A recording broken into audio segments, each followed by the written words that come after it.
कैसे हैं students JavaScript के लास्ट लेक्चर में हमने देखा था कि कंपैरिजन ऑपरेटर्स क्या होते हैं। आज के जावास्क्रिप्ट के लेक्चर में हम देखने वाले हैं कि इफ स्टेटमेंट क्या होती है और ये किस तरह से काम करती है।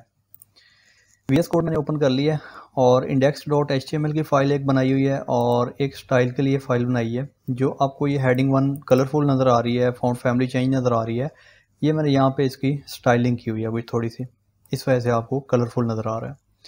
स्टूडेंट्स, इसके बाद मैंने स्क्रिप्ट टैग लिख लिया ताकि जावास्क्रिप्ट लिख सकूं मैं। हम यहाँ पे इफ़ स्टेटमेंट देखने वाले हैं। इफ़ स्टेटमेंट को देखने के लिए हम यहाँ पे एक वेरिएबल क्रिएट करते हैं जिसका नाम हम फॉर एग्जांपल नंबर रख लेते हैं। नंबर इक्वल टू होगा 12 और एक सेकंड वेरिएबल होगा जिसका नाम हम नंबर 2 रख लेते हैं, इक्वल टू इसे हम कर लेते हैं 10। अब हम यहाँ पे यूज़ करेंगे इफ़ स्टेटमेंट। इफ़ का उर्दू मतलब जो होता है या हिंदी में मतलब जो होता है वो होता है अगर ये कंडीशन ट्रू हो जाती है या अगर ये काम हो जाता है तो ये वाली स्टेटमेंट प्रिंट करवा दो। अब हम बनाते हैं कंडीशन। तो इफ़ के लिए आपने यहाँ पे लिखना है इफ़, ब्रैकेट लगाएंगे और इसके बाद ये वाली ब्रैकेट लगाएंगे।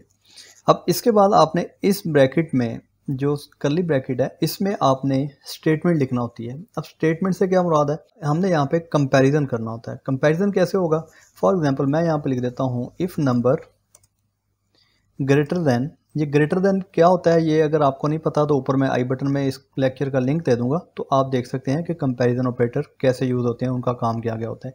तो यहाँ पे मैं ये कंपैरिजन ऑपरेटर यूज़ करते हुए ग्रेटर देन का साइन यूज़ कर रहा हूँ।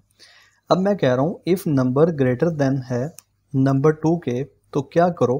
अब ये मेरी एक स्टेटमेंट है। मैं कह रहा हूँ अगर नंबर ये वाली पहली वैल्यू जो है ग्रेटर देन है किससे, इस वैल्यू से, तो क्या करो। मैं यहाँ पे लिख देता हूँ document dot right.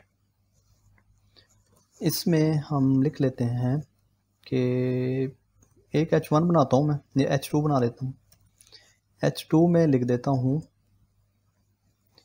A is greater, A is greater than B लिख देता हूँ मैं। इस H2 का क्लोजिंग टैग मैं ले आता हूँ यहाँ पे ताकि थोड़ा सा बड़ा नज़र आए आपको, इसलिए मैं हेडिंग टैग का यूज़ कर रहा हूँ। अब होगा ये कि अगर नंबर बड़ा है किससे, नंबर 2 से, तो ये वाली स्टेटमेंट प्रिंट कर देगा। तो अभी हम देखते हैं क्या प्रिंट हो रहा है। तो स्टूडेंट्स ये देखें A is greater than B आ रहा है। अब ये हमारी इफ़ स्टेटमेंट रन हुई है। कैसे हुई है, हमने दो वेरिएबल्स बनाए हैं। अब हमने यहाँ पे कंडीशन बनाई है इफ़, ये एक हमने लॉजिक लिखना था जावास्क्रिप्ट का इफ़, और इसके बाद ये वाली जो है ये कंडीशन है हमारी। इफ़ का जो आंसर होता है वो ट्रू होता है। हमने इससे पहले देखे थे डाटा टाइप्स। डाटा टाइप्स में हमने पढ़ा था एक बूलियन होता है जिसमें ट्रू एंड फॉल्स होता है।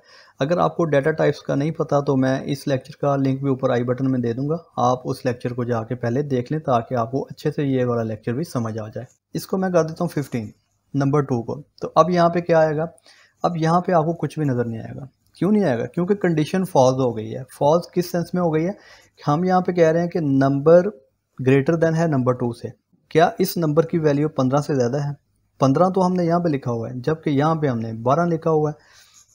तो 12 की वैल्यू अब कम हो गई है। इट मीन्स कि ये कंडीशन ट्रू नहीं है, ये फॉल्स हो गई है कंडीशन।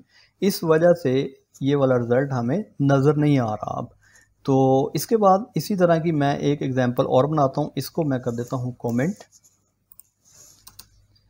दोबारा से मैं लिखता हूँ इफ़ और यहाँ पे मैं लिख देता हूँ नंबर इक्वल टू है नंबर 2 के, तो प्रिंट करवा दो डॉक्यूमेंट डॉट राइट में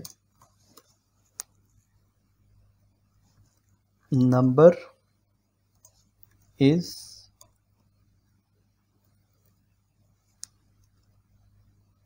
सेम वैल्यू। इसको आपने लिखना है कोटेशन में। अब मैं यहाँ पे कंपैरिजन ऑपरेटर का यूज़ कर रहा हूँ। अब ये देखेगा कि क्या ये दोनों नंबर हैं कि नहीं। यहाँ पे भी मैं यूज़ कर लेता हूँ H2 ताकि आपको थोड़ा सा बड़ा नज़र आए हेडिंग में, और यहाँ पे H2 की मैं क्लोजिंग लगा लेता हूँ। तो ये आपके सामने नंबर इज सेम वैल्यू आ गया। अब नंबर इज सेम वैल्यू क्यों आया, क्योंकि यहाँ पे दोनों सेम वैल्यूज़ हैं। अब अगर मैं यहाँ पे एक वैल्यू में ये बना देता हूँ इसको स्ट्रिंग, ये दोनों हैं तो नंबर, लेकिन एक की जो डाटा टाइप है वो मैंने स्ट्रिंग बना दी, ये लगा के मैंने कोटेशन। तो ये देखें अब यहाँ पे कोई आउटपुट नहीं आ रहा। क्यों नहीं आ रहा? क्योंकि अब वो हमने यहाँ पे ट्रिपल इक्वल यूज़ किया है, इसकी वैल्यू के साथ साथ इसकी डाटा टाइप भी चेक कर रहा है। अब डाटा टाइप मैच नहीं कर रही, तो डाटा टाइप मैच नहीं कर रही तो हमें आउटपुट नहीं दिखा रहा। अगर मैं यहाँ पे डबल इक्वल यूज़ कर लेता हूँ, ट्रिपल इक्वल के बजाय, आपको आउटपुट दिखाएगा। ये देखें नंबर इज सेम वैल्यू। अब वो सिर्फ इसकी वैल्यू चेक कर रहा है, इसकी डाटा टाइप चेक नहीं कर रहा। जब ट्रिपल इक्वल लगाएंगे तो इसकी डाटा टाइप चेक करेगा, तो अब इसका आउटपुट नहीं आएगा, क्योंकि एक ही डाटा टाइप नंबर है और दूसरे वाले की डाटा टाइप स्ट्रिंग हो गई है। स्टूडेंट्स, ये थी बेसिक एग्जांपल इफ़ स्टेटमेंट की। तो नेक्स्ट लेक्चर में हम देखेंगे इफ़ के साथ एल्स कैसे यूज़ होता है और इफ़ एल्स को यूज़ करते हुए हम कैसे कैसे प्रोग्राम बना सकते हैं। होपफुली आपको अच्छे से समझ आ गई होगी। इजाज़त दीजिए, अल्लाह हाफिज़।